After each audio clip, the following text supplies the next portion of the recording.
Hi, I'm Tom Harvey. Today we're going to be installing a rear wheel well liner in a Ford F-250 Super Duty pickup. The wheel well liners first. The right hand side goes to the passenger side of the truck. Left hand side goes to the driver's side. Hands of the truck are always as the driver sits in the seat. For each side of the wheel well, you'll need 3 clips, 3 screws, 3 push pins for the installation.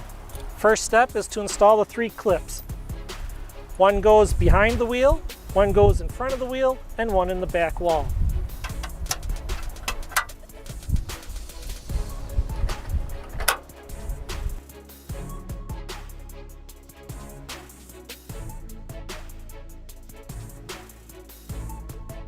As you can see, you don't need to remove the wheel to install the liner.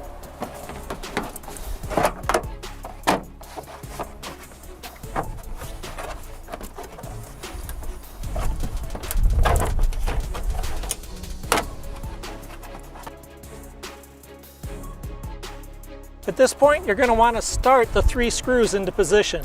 The blue clip should be visible through the hole in the wheel well.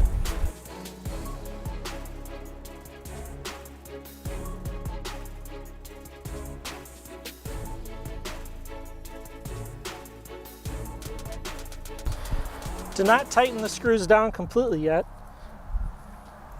Need to install the push pins at this point.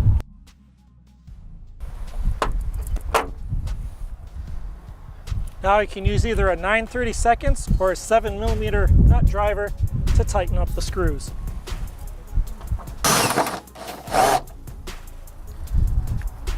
That's the installation of the rear wheel well liner.